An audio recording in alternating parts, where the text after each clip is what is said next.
Hi there, and welcome to my channel. I'm Patty Blue Hayes. Thank you so much for your support of my videos on my channel and to the tried and true subscribers who've been with me from the beginning to new subscribers. I wanted to just extend my gratitude and appreciation, and I thought it'd be a good opportunity to share why I moved out of the United States, and then I'll get into why I chose Panama in particular. So I was born in, no, I don't have to go back that far, but I do have to go back a little ways because, there's those life-changing events that happen that put, the chain of motion into effect.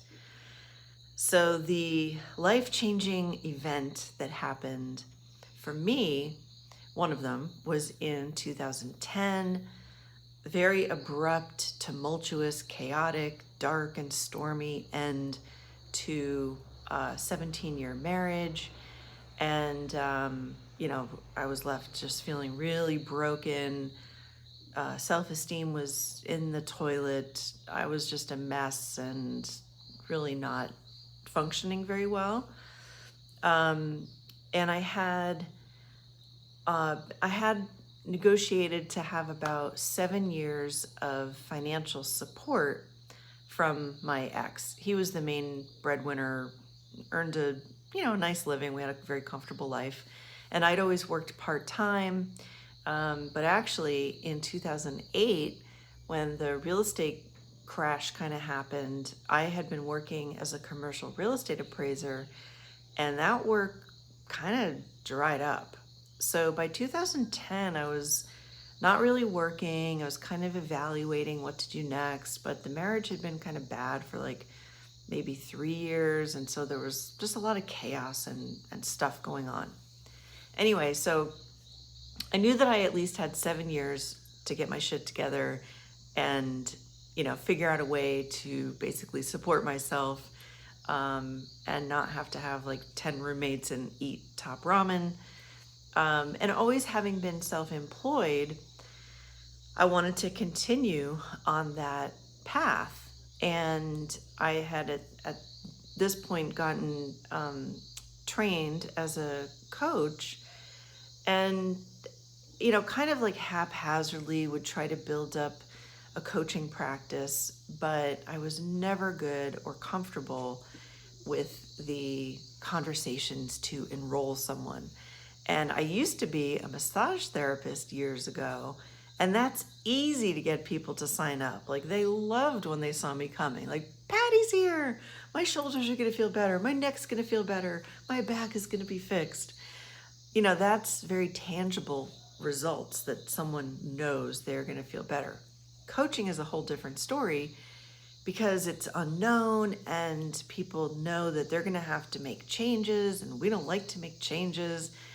And just that combination of me not being super comfortable with having those conversations and people not, flocking to me like, yes, I'd like personal transformation, sign me up. I know it might be a little uncomfortable, but I'm here for it. So I kind of floundered a bit, and by the time that 5-year mark came and I knew that my self-employment income was not going to be substantial enough to live a quality of life that I wanted to live into my senior years, I knew I had some really big decisions to make. So in that 2-year time frame, I decided, okay, I'll try and get a job, right? I went for like the 9 to 5 thing. I got a job at a mental health agency. I created a program and I facilitated the program and I coordinated a lot of stuff for the program. And I loved a lot of aspects of doing that work, but I didn't like the bureaucracy. I didn't like how this program was just basically kind of like chasing the grant funding there wasn't really a needs assessment done before this program was instituted. And maybe I was naive to how things worked, but that just didn't sit well with me. I didn't really like it. And I also realized at that time that time freedom was probably one of my top values. And I didn't have a lot of time freedom when I was on somebody else's clock and had to show up there. So I decided to consider, like, all right, maybe I'll look at living outside of the United States. And I did 3 different international volunteer trips. The first one was to Thailand, where I volunteered at what I thought was an ethical elephant sanctuary, only to find out that it was just a greedy money grab. It was such an awful experience. The only good thing that came from that was meeting Quentin, who was from South Africa, and he and I would just, have tea and chat and make each other laugh, and that was like the best thing that came of it. But this place was just horrible. They were abusive to the elephants, to the volunteers, to the mahouts. It was just really bad. So I quickly knocked Thailand off the list of places that I would consider, just because of that experience. I'm sure, other parts of Thailand are very nice, but, when you have kind of a negative experience somewhere, it shapes your perspective. You have a bias. So I had a bias against Thailand, and also I figured Thai for me would be very hard to learn. And I'd had horrible food poisoning toward the end of the trip, so the appeal of having Thai food every day wasn't there. Trust me, it was not there. So anyway, Quentin had suggested that I get trained, certified as a TEFL instructor, teach English as a foreign language. So when I got back from that trip, I enrolled in TEFL training. And I kind of thought that could be a way to support myself, if I found myself living in another country. So that was a good experience. I really enjoyed, that training. And then somewhere in there, I went to the Dominican Republic and volunteered at a Boys and Girls Club, helping establish a rooftop garden on the top of their building, their community building. And that was a really good experience. I learned a lot about some plant things. Like, one thing I didn't realize, like, somebody had suggested that we get chicken poop, to amend the soil. And this stuff smells disgusting. I don't know if you've ever smelled like bags of chicken poop. It is nauseating. And, the kids like brought up these heavy bags of chicken poop, and, we just emptied them into the soil. Well, months later, I found out that after eating the tomatoes that had grown from those vegetable beds, most of the kids started throwing up, because you're supposed to let the chicken poop dry. You're not supposed to use it wet. So, sorry, kids. Anyway, I learned that.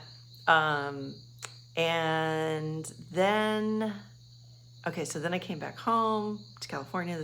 I lived in California at the time.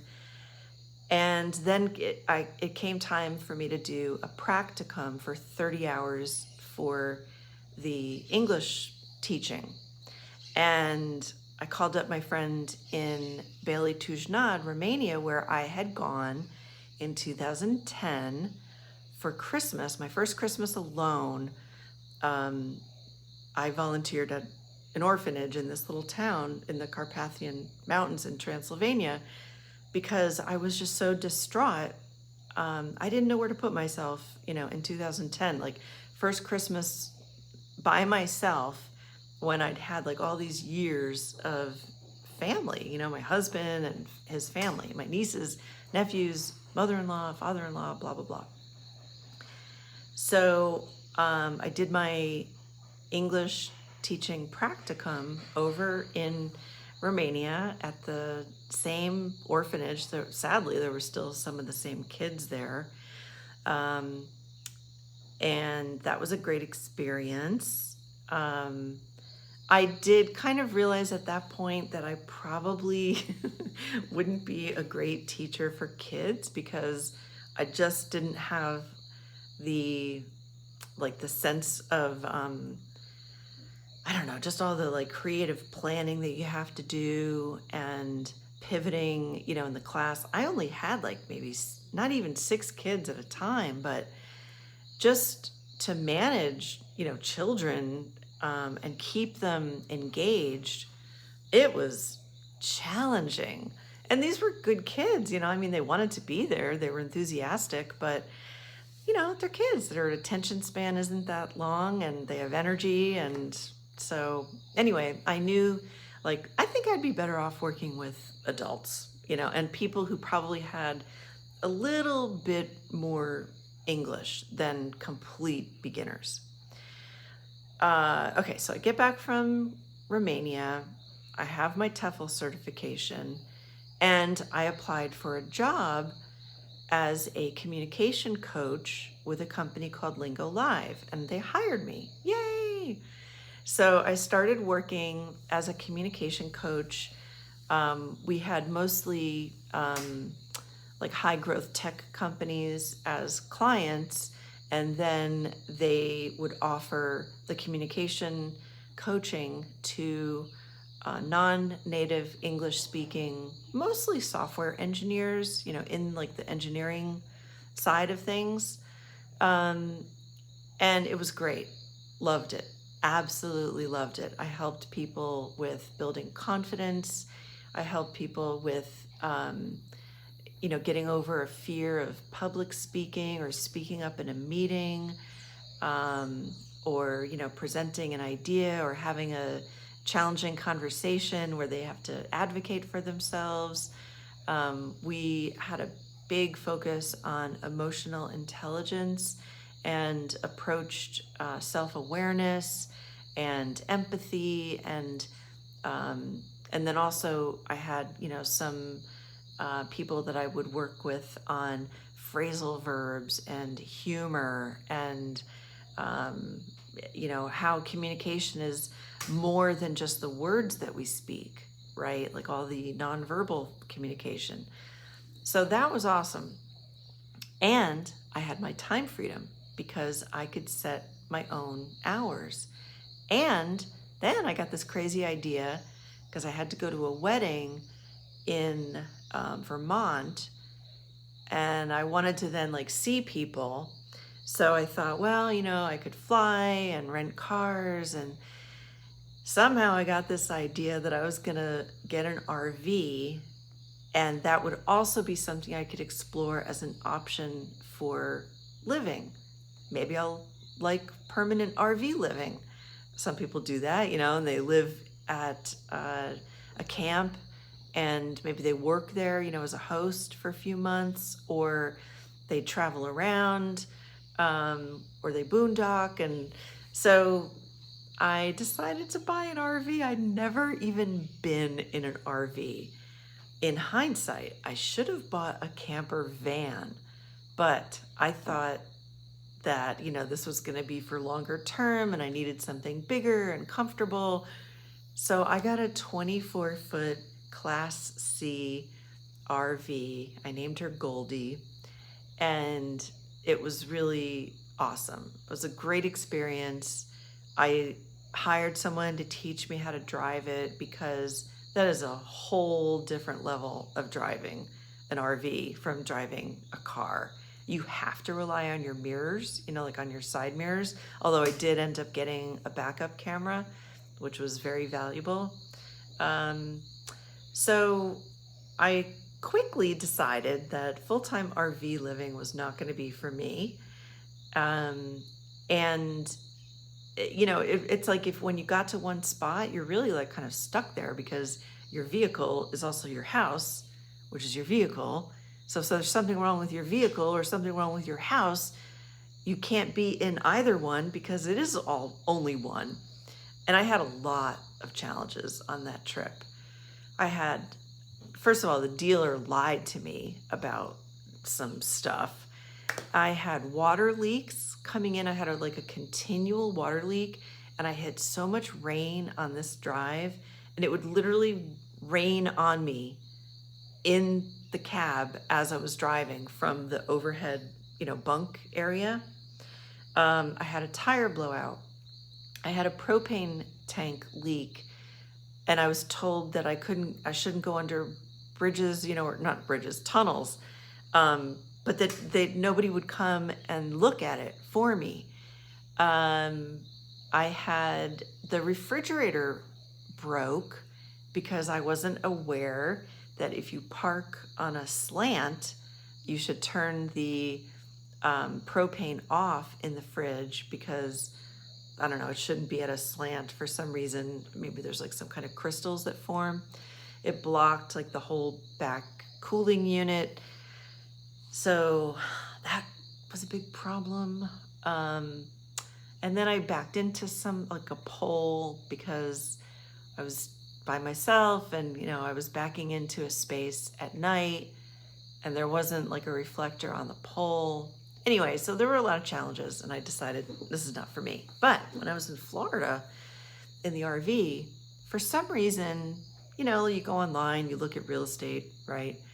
Panama popped up, and I absolutely fell head over heels in love with a house that was in Altos del Maria. It's a really beautiful, manicured community in Panama, and the more I read about it, the more I loved it. The more pictures I looked at of this house, the more I just was like, oh my God, this is the one. And you guys know from watching my videos that when I fall for a house, I fall hard.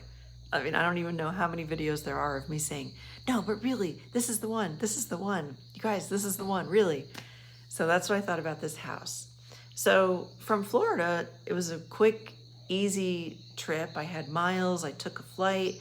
I stayed in an Airbnb up in Altos del Maria. And wouldn't you know, the morning that I was supposed to go see the house, the broker called me and said, oh, Patty, I'm so sorry, but the owner changed his mind and decided not to sell. This is a house that had been for sale for 5 years. So I was confused, what's going on, And then somebody mentioned oh, that's bait and switch or something. It just didn't feel right, but I had to laugh. And I loved Panama, and that was the house that got me to Panama. It just wasn't my house, which was fine. It ended up being perfect. Everything ended up being perfect, but there were lots of little zigs and zags along the way. So I stayed in the mountains. I went down to check out the beach areas. And I kind of had a feeling on that trip, Panama just felt like home. So I liked that it was pretty close to the States as far as a flight. I had family in Maryland, and it was actually a quicker travel time. Panama would be faster to travel than going from California. Maybe it could be easier to learn Spanish than it would be to learn Thai or Romanian. And I liked that it used the US dollar. I loved the geography, the mountains, and everything was so green and lush. And there were 2 oceans to choose from, for beaches. It reminded me actually a lot of California, if California had rain and would be green. The mountains here just really remind me actually a lot about what, it was like in different spots in California. The Panamanian people were amazing, friendly, fun. There was always kind of a jovial sense. I don't know, there was just a good energy here in the places that I went to. just it felt good. It felt right. It felt comfortable. Um, I liked the food. I liked that I could, drive a couple hours and be in a big city if I wanted to be. Wasn't exactly sure where I was going to live. I think I kind of had selected Coronado in the beginning to be my starting point. And I figured, oh, I'll live in a condo by the beach. They're really affordable. I couldn't afford this in California. I'll be in a condo, it'll be safer, and I'll have this great ocean view. I think I made one more trip just to make sure that I wasn't absolutely out of my mind. And then I went back home from that second trip and started purging all my stuff. And I had a lot of stuff because I was really attached emotionally to things, sentimental attachments. I'd lost both my parents, fairly young. So I held on to their things because that made me, feel comforted that somehow, they were still with me. And a lot of that stuff had been my grandparents' things. Then I go through my divorce and holding on to, some things. So I wasn't great with the purging, but I had like 10 months maybe, I think, from the time that I had got back to California and before deciding, like picking a date basically to move to Panama, which was July 19th, 2019. Oh my God. Was that 2019? Yeah, 5 years ago. So I had the time to purge the belongings and I did it. And I packed only 2 pallets to bring to Panama. Brought no furniture, got rid of all the clothes that had any kind of synthetic fibers. If it wasn't cotton or cotton linen blend or like a little bit of rayon, I got rid of it. I got down to business on the purging. Plus, when you realize how expensive it is to ship things, that is a really good motivator to purge and pack light. And then I took off on July 19th, landed in Panama City, ended up out in the Gorgona area, and never looked back. I love living in Panama. So I lived for a while at the beach, kind of decided for me it was too hot. I had some housing challenges, so I ended up house sitting, which was a great experience to check out different areas. I felt like, Goldilocks and the 3 bears, like, this town is too hot. This town is too cold. This town is just right. And that's El Valle for me. So I like just having, the windows open. My body temperature just feels better here. I actually will sleep with a blanket on most nights. And I do have an air conditioner in the house that I renovated, if you've seen those videos. But I hardly use it. I think I've used it to mitigate some noise at one point. But I have it there just in case. And I have my garden, which of course you've also seen that, hopefully. And I'm just very, very, very happy with my little slice of heaven here in El Valle. So that's the long story of how I ended up in Panama. Ask me any questions. I'm happy to answer them. Thank you so much for watching. Please subscribe and continue watching. Check in for the next garden update coming soon.